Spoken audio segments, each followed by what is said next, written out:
Buonasera, benvenute e benvenuti a questo appuntamento di Edicola. Oggi siamo molto contenti di avere una nuova penna della letteratura sarda, Francesco Para, vincitore del premio del Pozza l'anno scorso e quindi appena pubblicato da Neri Pozza con questo romanzo molto divertente, L'ultimo viaggio di Ieni.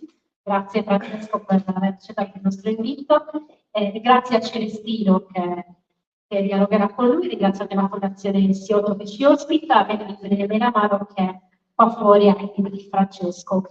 Non rubo altro tempo e vi auguro buona serata.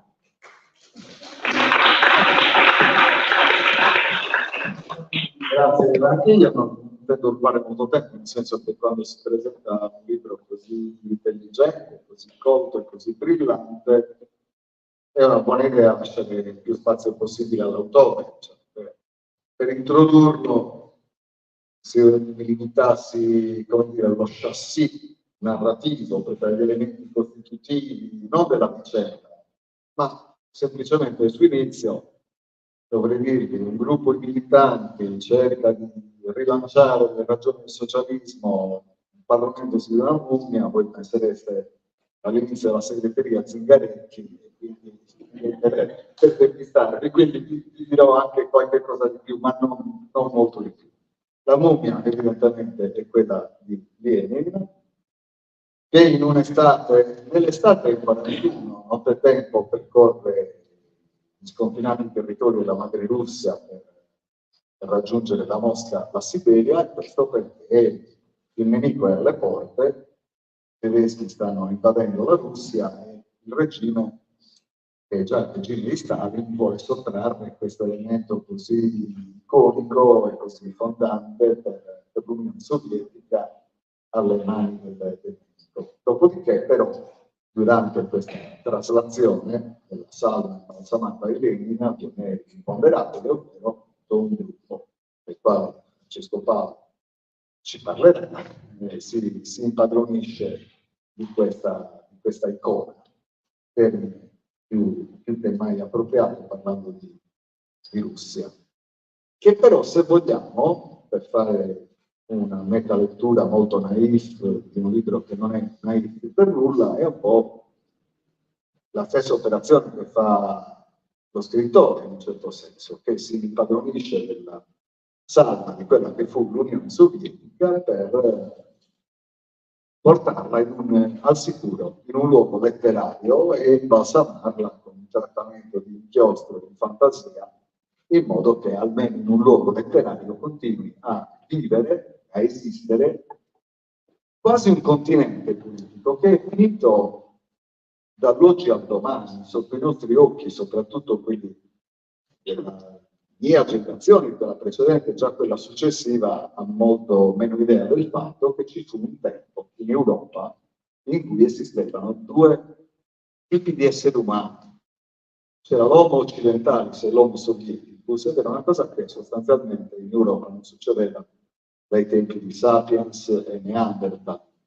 È incredibile come un crollo improvviso che può avere comprensibilmente suscitato un grande sollievo politico in chiunque ami la libertà, abbia comportato però anche una catastrofe antropologica con la fine di un'atmosfera, un modo di esistere, un modo di pensare, un modo di nutrirsi forse anche, quantomeno un modo di atteggiarsi rispetto alla burocrazia, rispetto all'Occidente, rispetto ai jeans, rispetto alle proprie prospettive.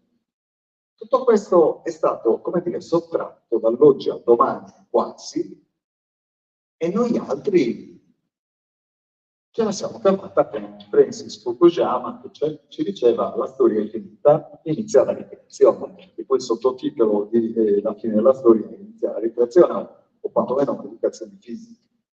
E quando riparliamo di Unione Sovietica ce la capiamo dicendo era un modello economico che non funzionava, il che è sicuramente vero, ma quello che io mi domando, passando la parola all'autore, è: a qualcuno non è mai fregato qualcosa di quale fosse il PIL di Atlantide?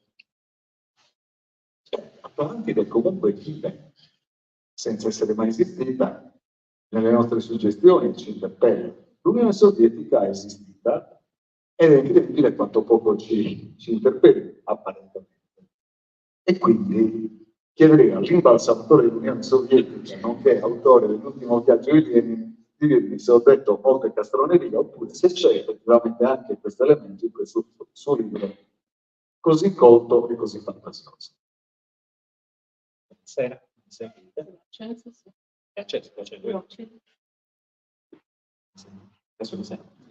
buonasera, ringrazio Liberos, ringrazio tutti voi per essere qui e Celestino per questa introduzione e per la domanda. Effettivamente l'Unione Sovietica è un continente sommerso.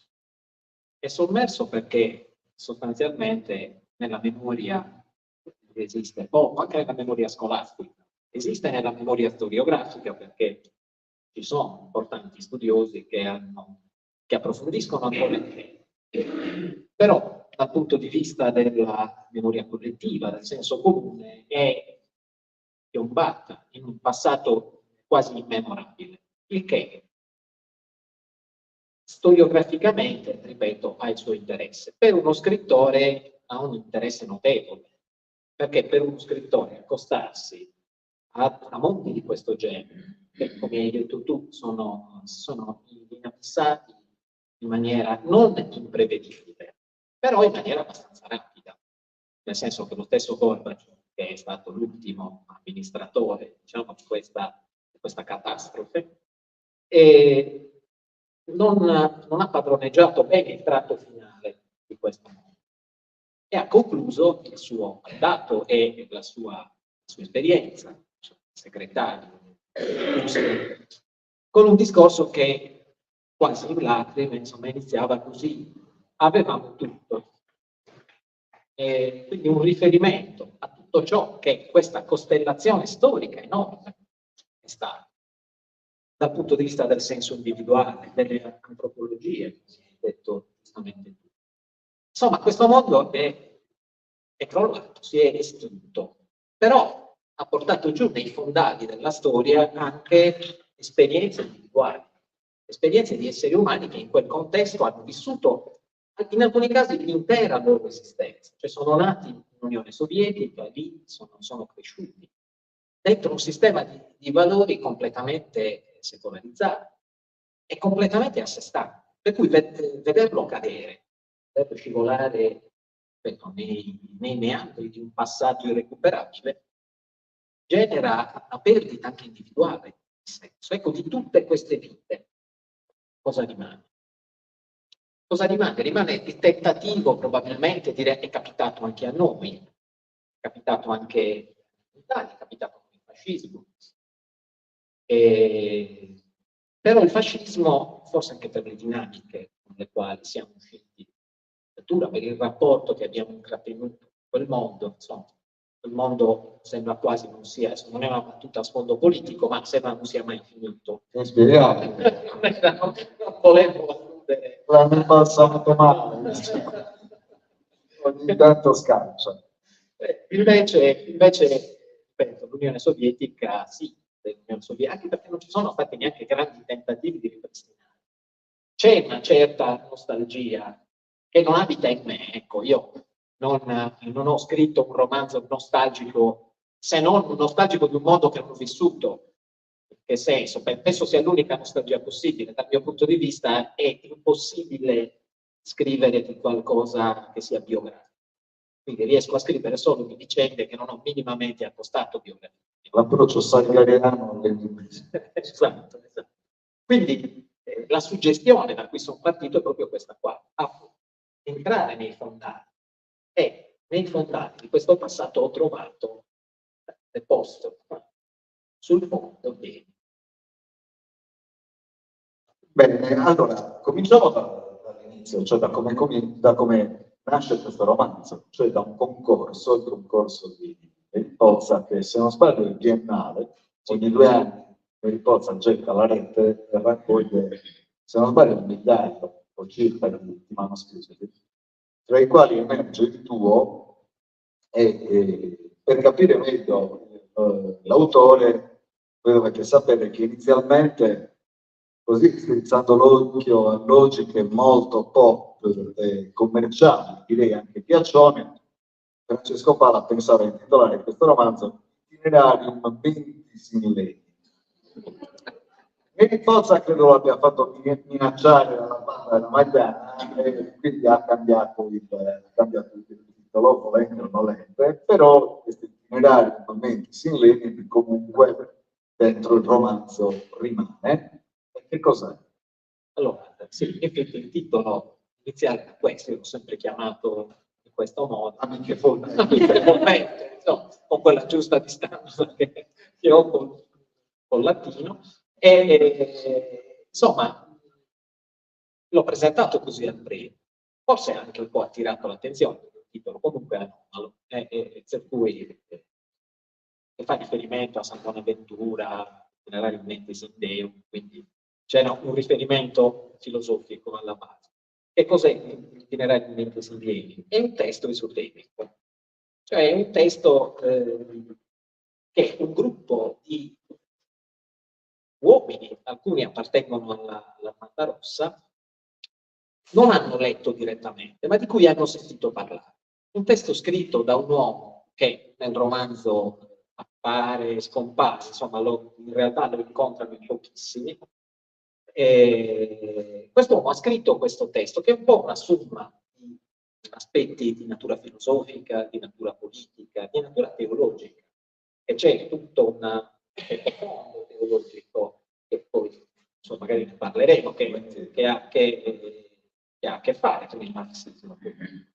Quindi quest'uomo scrive questo testo e dopodiché inizia a fare proseli, naturalmente in maniera molto accorta, perché è un testo eterodosso rispetto all'ortodossia staliniana.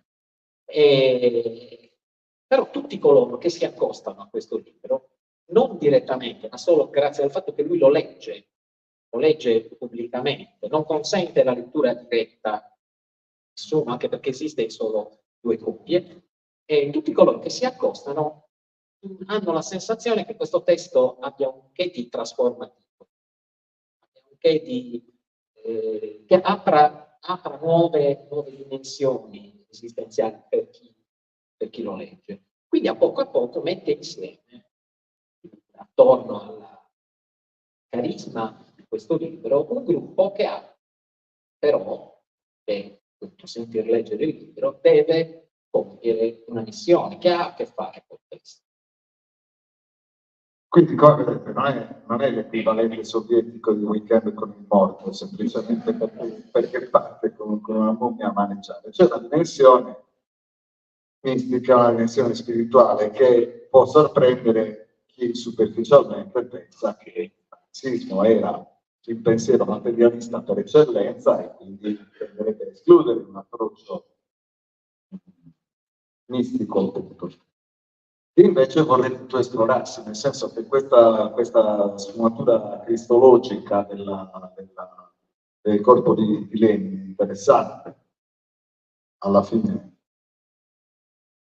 dal socialismo ci si può aspettare miracoli se si è adepti in quella fase storica, in quell'area geografica, delle magnifiche sorti progressive che un smisurato progresso tecnologico promette, e quindi ci si può aspettare anche la resurrezione, perché no? E allora, in attesa di questa eventuale, ma non escludibile vittoria sulla morte, ci si rifugia in un prolungabilissimo pareggio, che è la conservazione tecnologica di questa salma, che però è appunto la salma di un uomo che in qualche modo si vuole far rivivere, di un uomo che in qualche modo interpella ancora le coscienze, e c'è una letteratura scientifica sui funerali sovietici e le profonde radici che legano la Russia bolscevica alla Russia profonda dei pope, della religione ortodossa, della religione popolare, che vede in questo libro due poli, un breve dibattito, come è sempre stato breve e violento il dibattito tra loro, cioè Trotsky, di origini ebraiche, laico vero, Stalin, che come sappiamo si formò in seminario, né laico né spirituale, ma astuto e spregiudicato. Ma al di là della spregiudicatezza di Stalin, questa dimensione cristica di Lenin vorrei che così tu a illustrarcelo, se effettivamente è come ho letto, ma insomma, temo sì, ma no, fino a punto non aver capito questo. Sì, allora, diciamo che questa, innanzitutto, Lenin è già in vita il depositario di una sorta di segreto, il segreto della trasformazione della Russia. Cioè Lenin mette in atto una rivoluzione in termini tutto sommato abbastanza rapidi, dopodiché ha nelle mani le chiavi per trasvalutare completamente la vicenda umana dei russi e poi dei sovietici. Quindi già in vita conserva, ha il segreto, diciamo, della trasformazione, è un agente di trasformazione. Dopodiché muore molto presto, quando ancora non ha espresso tutte le potenzialità che poteva avere. A quel punto si arriva al problema reale. Che fare? Imbalsamarlo oppure semplicemente seppellirlo. Questo aspetto, questo dibattito ha generato il mio interesse iniziale, nel senso che un paese materialista, anche se in via, diciamo, di strutturazione, sicuramente un paese laico o che voleva esserlo, si trova ad avere a che fare con il problema dell'imbalsamazione, che ha dei tratti ovviamente di carattere religioso. E in effetti, appunto, Trotsky è contrario, Stalin è favorevole, la moglie di Lenin è contraria, perché in realtà presume che Lenin stesso se avesse potuto, diciamo, decidere, rifiutato l'imbalsamazione. Dopodiché Lenin viene imbalsamato perché Stalin è già preponderante. E, come è capitato di dire, la moglie di Lenin è stupita, perché lo trova in una forma eccellente, nel senso che tecnicamente l'imbalsamazione è stata veramente perfetta. Quindi rimane. Quante crisi di coppia si risolverebbero con l'imbalsamazione totale. Esatto. E quindi inizia questo corpo ad essere ipostatizzato, viene chiuso nel mausoleo e lì rimane come incarnazione, secondo Stalin, dell'eternità. E quindi il romanzo, questa fase la racconto all'inizio del romanzo. Dopodiché non resisto all'idea di pensare a Stalin che riceve la notizia, tanti anni dopo, no, di un furto particolare, il furto del corpo di Lenin. Ora immaginate che Stalin fa portare il corpo di Lenin nell'estate del 41 in Siberia, quindi ai nazisti alle porte. Questo è già un grande problema, abbastanza. Poi l'idea che il corpo sia stato sottratto al controllo sovietico, ho immaginato, qui inizia la fiction ovviamente, insomma, ho immaginato potesse sgomentare. Perché? Perché per Stalin era un corpo, non era niente di più, ma per i sovietici no. Per i sovietici è un'icona, per i sovietici è una realtà a cavallo tra l'essere e il nulla, tra la vita e la morte, è un ponte vivente tra due universi. E quindi è l'incarnazione della promessa. La promessa comunista ha a che fare con la trasvalutazione completa dell'esistenza individuale.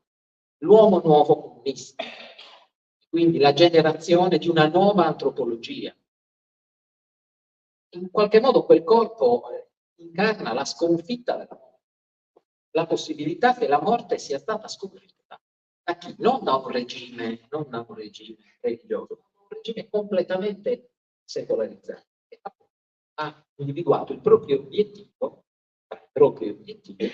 questo, l'obiettivo lì, sconfiggere la morte ed esibire questa morte vitale al cospetto degli increduli. Quindi è chiaro che qua c'è una dimensione religiosa, che, ripeto, è legata alla promessa della trasvalutazione della vita individuale, una promessa totale e assoluta, la grande scommessa.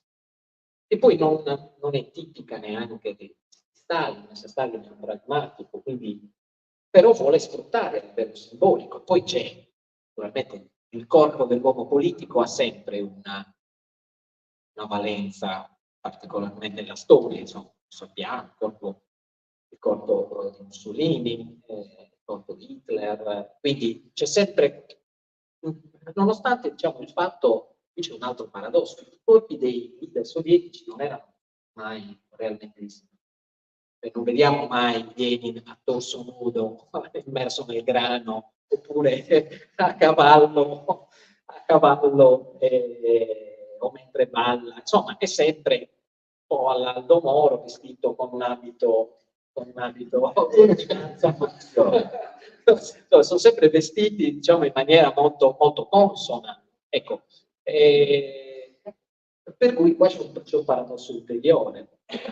Questa corporeità che comunque è negata, perché l'hanno vestito, non lo tenevano. Però voglio dire, questa corporeità viene negata ma diventa esplosiva proprio per l'eternità che promette, che gli nasce, a seconda di. Sì, mentre il nuovo potere post-sovietico, il nuovo potere russo, fa un'esibizione anche abbastanza berlusconiana della propria corporeità. Sì.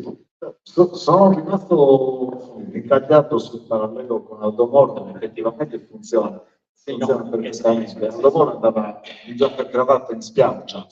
Esatto. Sì, quello è riferimento al fatto che il passaggio diciamo, dal regime fascista agli anni di governo democristiano è un passaggio chiamato. Quindi l'esibizione della corporeità finisce e il corpo dei democristiani è negato. Ma meno male, ma ti immagini come fanno il corso nudo, altro che orrori del socialismo, va benissimo, così va bene anche tu maneggi molto il vero e il falso in questo libro con una spregiudicatezza notevole, ci sono intrecci tra il plausibile e poi il reale, ma assurdo anche perché è reale.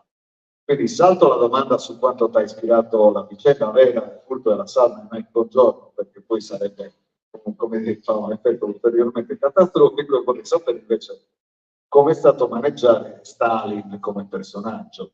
Ricordo c'era un libro di Martin Ennis, Copa Terribile, che fa un ritratto molto plausibile di Stalin.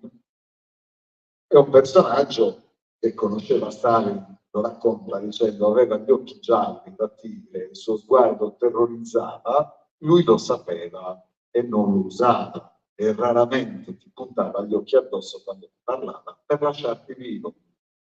E fa una paura enorme perché c'è un suono di verità profondissimo. Immagino cosa debba essere stato maneggiarlo come personaggio, come responsabilità autoriale, diciamo, e anche semplicemente scrivere la pagina in cui un signore deve alzare il telefono e dire guardi che hanno rubato lei. Sì, diciamo che Stalin attraversa un po' tutto il romanzo, anche se io poi lo colloco sulla scena ai tempi, oltre che all'epoca del trasferimento della salma, anche ai tempi della sua morte. Quindi racconto un po' anche la morte di Stalin, perché in realtà il romanzo attraversa gran parte della storia dell'Unione Sovietica, quindi arriva fin quasi alla fine degli anni 60. Ed è un personaggio difficile da maneggiare, nel senso che appunto, è direttamente presente sulla scena relativamente poco, però indirettamente è molto presente, perché in realtà tutta questa ipotesi che ruota intorno al libro Itinerarium Mentis Ilieni, che ruota intorno a un gruppo un po' scombinato, ecco, di appartenenti ad una sorta di setta neomarxista e leninista, che appunto ruba il corpo di Lenin. Ecco, tutto questo gruppo nutre un'ostilità profonda nei confronti di Stalin, non è stalinista. Un'ostilità profonda che è parzialmente attenuata da alcuni di loro, che in qualche misura riconoscono la grandezza nel male del dittatore sovietico. Cioè, chiaramente si rendono conto che anche la misura del male che Stalin incarna è una misura importante, ecco, non è mediocre nel male, non altro questo. Quindi e infatti il romanzo è anche un romanzo sul potere, e cioè sulle due direzioni che il potere può assumere sono molte. Di fatto io ne metto in scena due, quella incarnata dal pragmatismo staliniano e quella incarnata dall'idealismo. Questi leninisti un po' necrofili, questo almeno lo devo dire, spero di non offenderli, però un po' di necrofilia c'è, che pensano di riattivare un sogno leninista a partire dalla morte, e che quindi incarnano una prospettiva politica idealista, l'idea di rivitalizzare una speranza defunta. Per cui insomma, chi leggerà il romanzo vedrà se poi questo tentativo di edificare un nuovo mondo che parta dall'appropriazione della salva di Lenin ottiene un risultato di stampo stalinista oppure no, perché c'è anche sempre il rischio di partire leninisti e di arrivare staliniani. Sì, peraltro segnalo che siamo vicini a Pietro Martini, pietrificatore, che è un personaggio di romanzi di Giorgio Torre, che faceva esperimenti di questo genere. A me accadde peraltro di assistere per lavoro giornalistico all'esumazione di un pietrificato, e in realtà era rimasta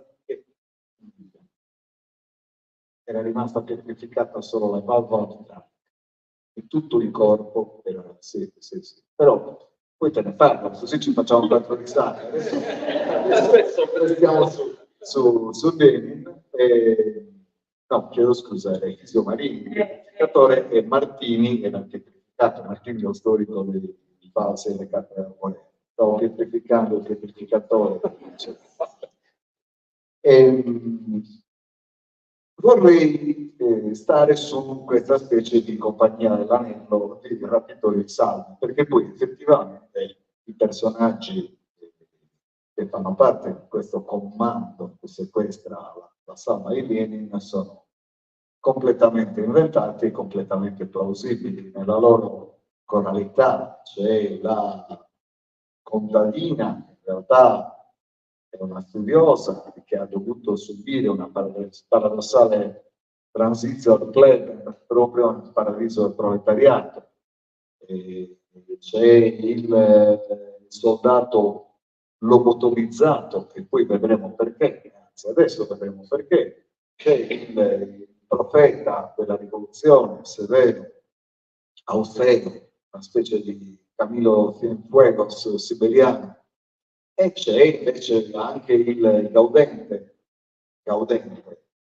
apparentemente una specie di Lucio Magri sovietico, uno che insomma di sinistra sì, ma si diverte anche, poi in realtà dietro questa sua intensissima attività amatoria c'è un fondo di vitalistica disperazione, tutto sommato, no? Buttarsi nei sensi per non pensare al fatto che prima o poi anche i sensi finiranno. E, insomma, una compagnia un po' di argonauti in bianco e nero, che anziché un bello d'oro cercano un corpo morto e lo trovano.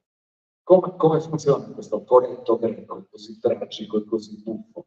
Sì, allora diciamo che i personaggi che hai nominato sono quelli che iniziano quello che poi nel romanzo viene chiamato il grande viaggio. Perché? Perché la salma di Lenin viene portata a Tiumen in Siberia, realmente, Stalin, no? Dopodiché viene sottratta e inizia una peregrinazione lungo la Russia. E arriverà a Sverdlovsk, che verrà posta nella casa di destinazione speciale, che è la casa dove i bolscevichi uccisero l'intera famiglia Romanov. Però in realtà appunto il processo di sottrazione della salma inizia a Tiumen, dove c'è un certo Dorotov che è appunto un ortodosso, incarna del leninismo ortodosso, tant'è che lui è un militare dell'Armata Rossa ed è lì perché insieme ad altri militari deve tenere d'occhio la salma, perché c'è sempre il rischio, appunto, che non per qualcuno la delude, ma c'è sempre il rischio che i tedeschi, insomma, va difeso. Perché tutto questo avviene alle Calcagna, comunque l'esercito tedesco, oltre che l'ira di Stalin, c'è anche l'invasione di Hitler. Assolutamente, che è recente, quindi non si sa che direzione possa assumere. Dorotov però è già un po' un emarginato all'interno di questa scuola siberiana dove il corpo viene tenuto. È un emarginato perché è chiaro che custodisce un segreto. Quindi tutti capiscono che ha a che fare con un segreto, legge libri particolari, ontologia del tempo immortale, quindi libri non c'è poco a fare il tono, tu lo stavi chiamando generale. No, ma figuriamo, questo legge libri di questo però che capisce solo lui, nel senso è lì appartato, passa lunghe ore in biblioteca, non è chiaro che cosa stia coltivando. Dopodiché però cosa capita? Capita che a un certo punto le truppe tedesche sembrano veramente alle porte di Tiumen e quindi l'Armata Rossa si dilegua nottetempo. L'unico che non scappa è Dorotov. Non esattamente l'unico, diciamo, ma l'unico graduato che non scappa è lui. Quindi si risveglia in questa scuola da solo. Lui è la salma. Lenin, la salma è stata abbandonata. E dopodiché osserva e insomma percorre la scuola e scopre che in una delle stanze dei sotterranei della scuola è rimasto un certo Antonov. Un povero Antonov è un soldato semplice. È rimasto lì perché? Perché in realtà gli è stata praticata una piccola operazione di lobotomia. Perché è stato lobotomizzato? Quindi è stato reso un po' un automa. Perché una notte era di guardia davanti al corpo di Lenin, è saltato fuori dalla stanza e ha iniziato a dire che Lenin aveva aperto gli occhi.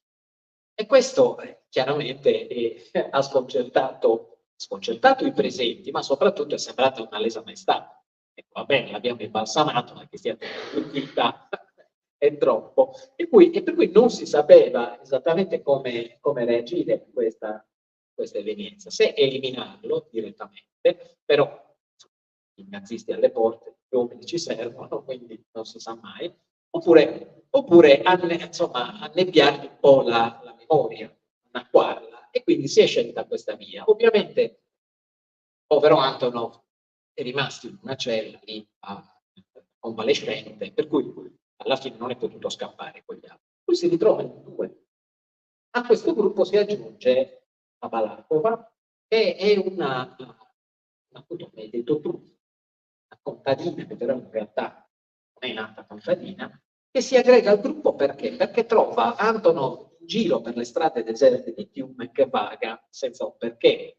E quindi questo prima naturalmente che lo trovi Dorotov, cioè lui vaga, è solo, è perso per Tiumen, perché a Tiumen non c'è più quasi nessuno, perché in realtà questo è vero, la gente è evacuata, come Siberia profonda, nel timore che arrivassero. E quindi si aggrega al gruppo. E il gruppo parte con un camion militare e dietro nel cassone appunto viene posta la salma insieme a tutti gli ingredienti utili a conservarla, anche se nessuno di loro saprebbe come utilizzarla, perché comunque tecnicamente è complesso conservare il cadavere. E sarà molto complesso però portarlo a destinazione. ovviamente, perché i nazisti, e anche il rischio di intercettare l'Armata Rossa, tutto sommato. Per cui lo vestono da militare, vestono Lenin con una divisa da graduato, mi pare, adesso il grado esatto non me lo ricordo, ma Mi ricorda un po' la fuga di Mussolini travestita da caporale SS, però quello era vivo. Questi vestono il morto vestono il morto per poi poter sostenere, in caso vengano fermati, che si tratta di una vittima della guerra, un uomo qualunque. Poi in realtà verranno fermati effettivamente e questo è l'inizio, quindi posso raccontarlo senza svelare il romanzo per intero. Verranno fermati, o meglio si fermeranno loro perché devono intercettare un quarto componente del gruppo e Antonov rimane sul camion insieme a Lenin. E a un certo punto, insomma, una serie di persone circondano il camion e Antonov, che ovviamente reso ingenuo dall'operazione, apre il camion e consente alla gente di avvicinarsi. Per cui quando Dorothy e la Balaclava tornano al camion, trovano queste persone in contemplazione quasi mistica dell'assalto. Cioè lo riconoscono e rimangono colpiti proprio misticamente, religiosamente da questa visione. No, intanto sono colpito perché contrariamente a quello che sosteneva poco fa a casa mia l'autore, si ricorda i nomi dei personaggi. No, nel senso che c'è poi spesso anche chi scrive un romanzo un processo di reset per lasciare spazio a nuove suggestioni o per non mandare in decomposizione quelle vecchie, e quindi ho fatto apposta una domanda sui personaggi. Così, con il sadismo di chi vuole bene, ma insomma, in ogni grande affetto si annida un grumo di cattiveria, però ti ricordi i nomi dei personaggi, dei primi. Dopodiché quello che hanno in comune questi personaggi, a parte quella nota necrofila che tu giustamente indicavi, è anche una suggestione, vale a dire la rivoluzione ha avuto l'esito che sappiamo, e cioè un esito, no, Trotsky direbbe da grigi burocrati, un esito da socialismo molto disumano. E merita un'altra chance. Quindi a te che non sei uno storico, ma sei un autore, oltre che un cittadino, vorrei chiedere, ma un altro esito sarebbe stato possibile, visto che tu in questo libro ti occupi di potere, e mi ricordo anche di un tuo dialogo nell'immediatezza velocità del romanzo con forse fare spiegare che il potere non ha mai mani e piedi. Dico, un altro esito sarebbe stato ipotizzabile. Allora, non so se ho le competenze, diciamo. Vabbè, intanto non lo sapremo mai. Però credo di no, però lo credo per ragioni filosofiche, nel senso che penso che nel marxismo fosse scritto il futuro, già nella dottrina marxista, rispetto a ciò che dicevo prima, nell'idea pangenetica del marxismo, nella promessa della grande trasformazione e nella mancanza, diciamo, di definitezza rispetto a ciò che si sarebbe dovuto verificare dopo la dittatura del proletariato, cioè la realizzazione del pieno comunismo. Aveva accenti troppo vaghi, e poi aveva come premessa una dimensione di potere dittatoriale, che poi è quello a cui ci si è fermati. Per cui, e poi credo che ci sia un altro motivo per cui l'esito non sarebbe potuto essere diverso, che è la potenza dei sogni ideologici, che non coincidono con le speranze. Cioè io penso ci sia una differenza tra la speranza e il sogno. Perché la speranza ha qualcosa di realistico, tant'è che c'è un grande filosofo, un grande filosofo marxista, Bloch, scritto Il principio speranza, che è un libro bellissimo, enorme, nel quale racconta i tanti modi in cui gli uomini sporgono verso la speranza. si lasciano affascinare dalla speranza. E la speranza però ha sempre una ricaduta pratica, definisce sempre un profilo che può coincidere con la sua incarnazione possibile. Invece il sogno, la palingenesi, ha un'ambizione tale che lo espone alla sua caduta nell'esatto contrario. Una delusione altrettanto profonda è svilupparsi in me. Quindi penso che la direzione potesse essere diversa. No, perché ci vuole poco ottimismo quando si parla di politica. Quindi, io ho ancora qualche domanda per l'autore, però non vorrei arrivare a fine presentazione e poi scoprire che qualcuno avrebbe voluto dal pubblico pormi. Quindi, nel caso, alzate la mano, io taccio immediatamente e lascio spazio a domande magari anche più centrate delle mie. Fino a quel momento proseguo, in particolare sul fatto che questo è un libro di libri, fra le altre cose. È un libro dove le idee passeggiano come i personaggi, un libro dove le idee agiscono, è un libro dove le idee si confrontano tra loro e anche con una certa potenza. Dopodiché tu come autore vivi in un tempo in cui per esempio Gramsci è diventato una specie di fornitore di slogan da tazza per la prima colazione. Se sei di sinistra devi avere la tazza con scrittorio di differenzi e a quel punto sei a posto, non è che devi fare altro, no? È un po' come le magliette di Pietro Zalone, che se ne trovava una e diceva ne avete altre della Che Guevara. Insomma, quell'approccio. E quindi vorrei sapere da te se c'è, che cosa c'è e chi c'è in Gramsciano in questo tuo romanzo. Poi a Gianfranco Funari, che è una passione segreta dell'autore, che io lo so solo perché eravamo compagni d'appartamento quando su Rai 2 davano Funari News, ma ne parliamo dopo, mentre fai il film a copie, che è curioso che a me te lo racconto. Restiamo su Gramsci intanto. Sì, allora, anche Gramsci è presente in che senso? Nel senso che effettivamente questo gruppo esoterico, così, che ruota intorno all'itinerario Ventisilienio, vuole fondare uno Stato, anzi fonderà uno Stato che si chiama Leninesia.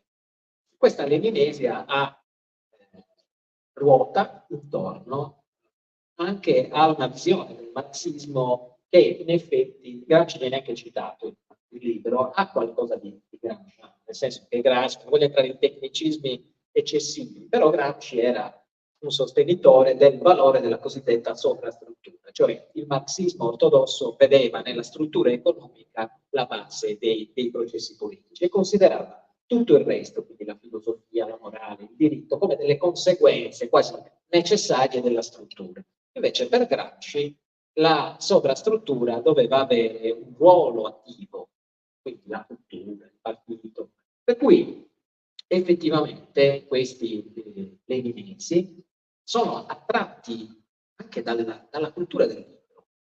In fondo loro corrono dietro, soltanto dietro a una sala, ma anche il contesto sacro. Quindi il mio è anche un tentativo di porre al centro del romanzo un'opera scritta. In fondo la suggestione di questo romanzo di cui parlavamo all'inizio, cioè l'idea di un'epoca che declina, che si inabissa, è un po' anche il nostro tempo. Noi stessi viviamo la crisi ormai una crisi, diciamo, profonda di un certo umanesimo. Anche noi stiamo perdendo il mondo del libro, il mondo nato con la modernità, quindi il mondo nato dopo il Medioevo, il mondo della caduta della coscienza nella lettura, della profondità, della solitudine della lettura, del corpo a corpo con le parole.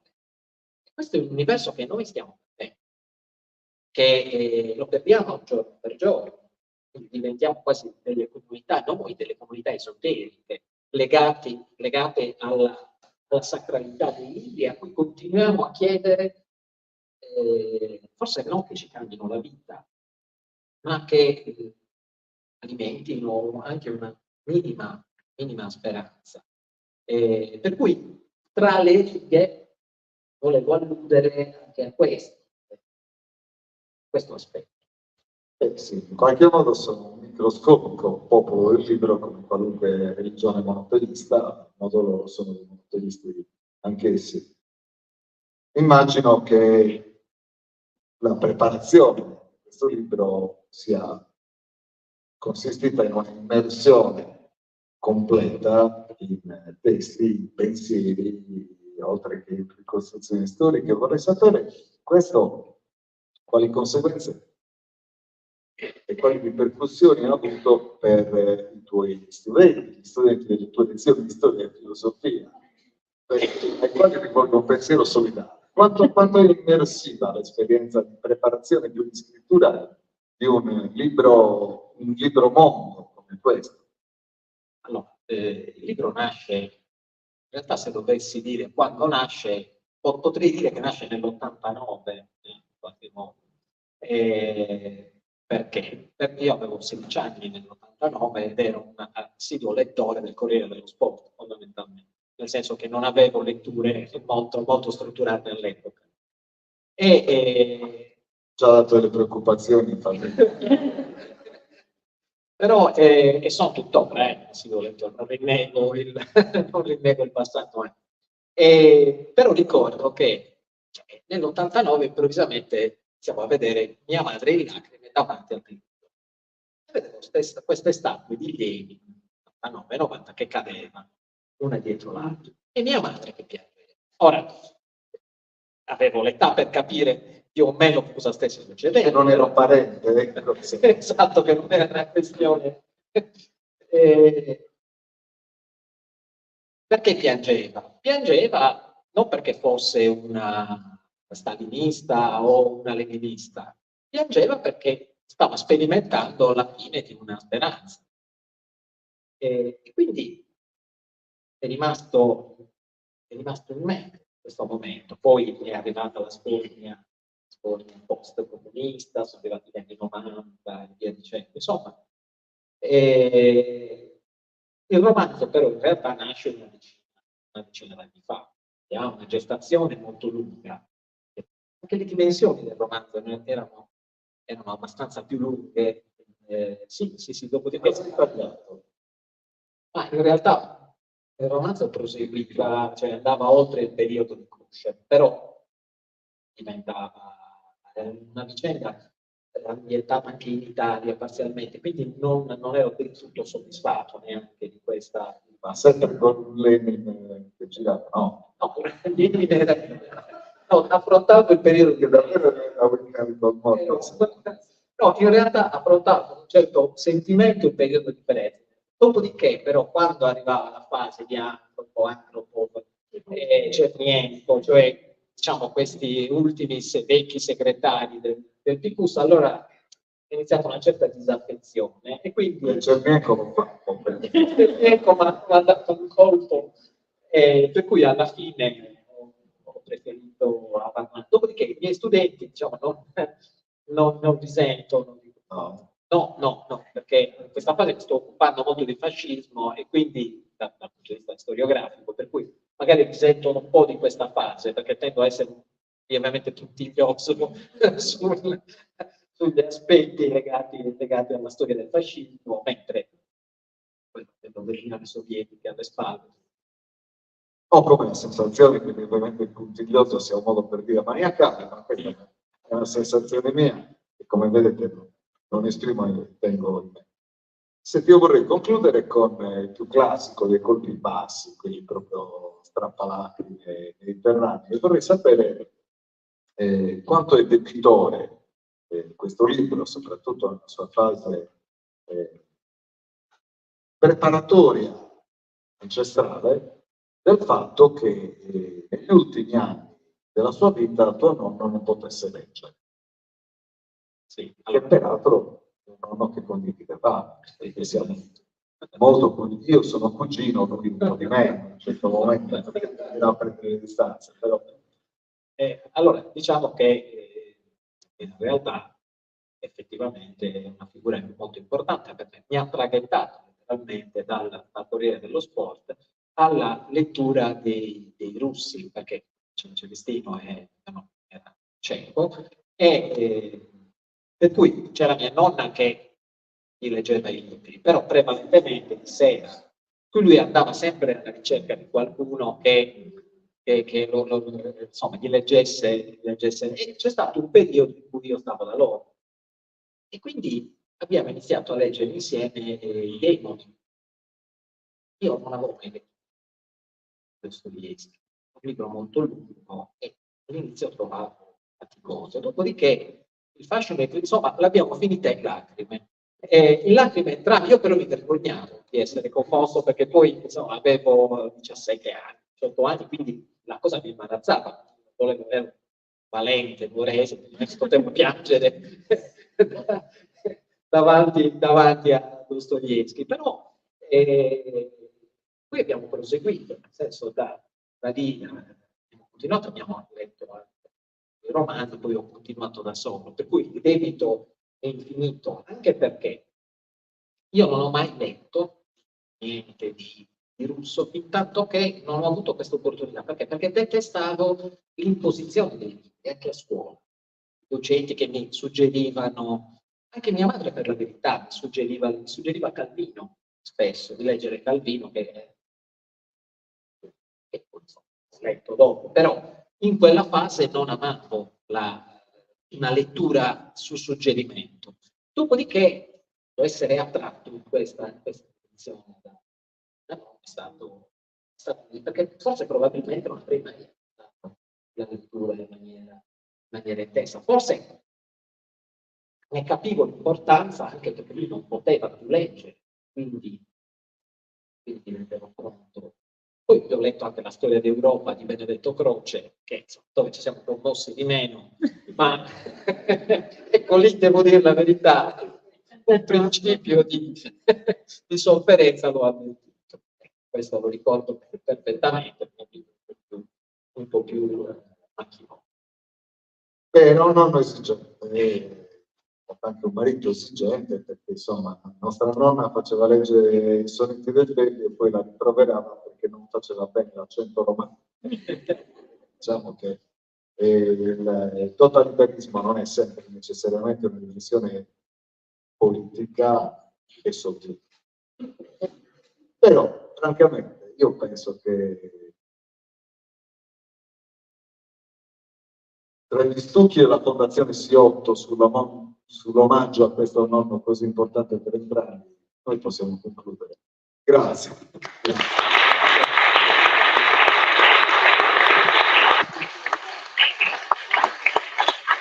Grazie, grazie il servizio, il firmacoppie lo facciamo giù perché poi questa sera tra poco c'è un concerto, quindi la liberiamo. Grazie ancora a Francesco, Celestino e a tutti voi.